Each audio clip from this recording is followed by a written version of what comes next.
ये तस्वीरें इस बात का सबूत हैं कि बुधवार की रात पड़ोसी पाकिस्तान के लिए कैसी रही। ये तस्वीरें शायद ही पाकिस्तान और पाकिस्तानियों की जहन से कभी मिट पाएंगी। शायद ही हमारे पड़ोसी कभी ऑपरेशन सिंदूर को भूल पाएंगे। भारत के इस ऑपरेशन को देख पाकिस्तान में बैठे आतंकियों के पैर जरूर कांप रहे होंगे। तभी तो खूंखार आतंकी अजहर मसूद भी रो रहा है, बिलख रहा है और खुद की मौत की भीख मांग रहा है। कह रहा है कि यह सब देखने से अच्छा था मैं खुद मर जाता। अब भारत की तीनों सेनाओं ने जिस तरह से मिलकर ऑपरेशन सिंदूर को अंजाम दिया है वो पाकिस्तान के लिए किसी बुरे सपने की तरह है। लेकिन इस नापाक पाक ने हमें ऐसा करने पर मजबूर किया। जब तक भारत ने कार्रवाई नहीं की थी तब तक यही पाक आर्मी चीफ आसिम मुनीर गीदड़ भभकी पर गीदड़ भभकी दे रहा था। पाक का रक्षा मंत्री परमाणु बम का धौंस दिखा रहा था, खोखली धमकी दे रहा था। लेकिन अब जब भारत ने मुंहतोड़ जवाब दे दिया है तो ये लोग दुनिया के सामने गिड़गिड़ा रहे हैं, रहम की भीख मांग रहे हैं। अभी तक भारत ने पाकिस्तान में स्थित 9 आतंकी ठिकाने को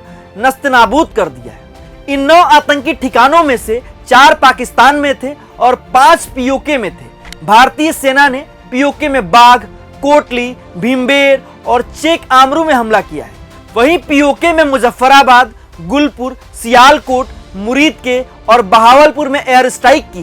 भारतीय सेना ने जैश ए मोहम्मद, लश्कर तैयबा, हिजबुल मुजाहिदीन के ठिकानों को निशाना बनाया है। भारतीय सेना ने जैश के कैंप को जो कि बहावलपुर में स्थित था, लश्कर के कैंप को जो कि मुदीरके में स्थित था, जैश के कैंप को जो शंकरगढ़ में स्थित था, हिजबुल के सियालकोट में स्थित कैंप को, लश्कर के कैंप को जो कि भीमबेर में था, जैश के कैंप को जो कोटली में था, लश्कर के सवाई नाला कैंप को जो मुजफ्फराबाद में था, इन सभी को तबाह कर दिया है। अब सवाल यह है कि भारत ने इन 9 टारगेट को ही क्यों चुना? तो चलिए इस सवाल का जवाब भी हम दे देते हैं। भारतीय सेना ने जिस बहावलपुर में एयर स्ट्राइक की है यह इंटरनेशनल बॉर्डर से महज 100 किलोमीटर की दूरी पर था।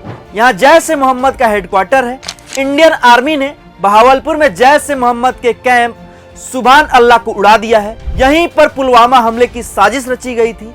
जैश ने ही 2001 में संसद और 2019 में पुलवामा अटैक को अंजाम दिया था। पाकिस्तान के पंजाब प्रांत के मुरीदके को भी भारतीय सेना ने निशाना बनाया है। यहाँ पाकिस्तान के टॉप आतंकी हाफिज सईद के संगठन लश्कर तैयबा का हेडक्वार्टर है।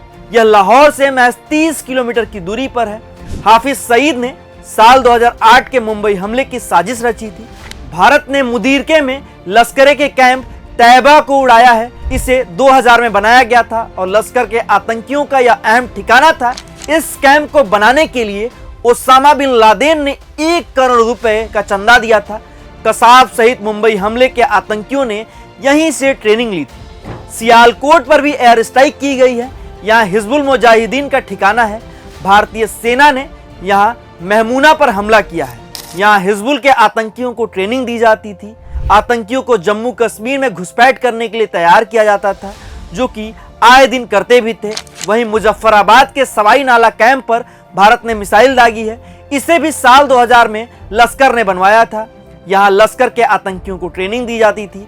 इस कैंप में लश्कर का एक मदरसा भी था जिसमें 40 कमरे थे। यह वही कैंप था जहां पहलगाम अटैक की साजिश रची गई थी।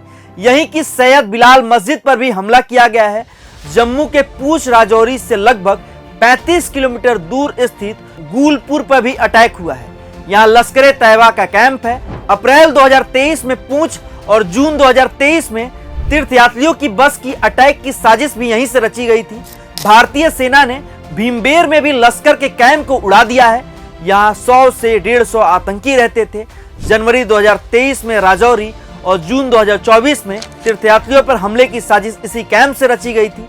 लश्कर और जमात उद दावा के आतंकी अक्सर यहाँ आया करते थे। कोटली में जैश ए मोहम्मद का कैंप अब्बास बना था जिसे भारतीय सेना ने उड़ा दिया है।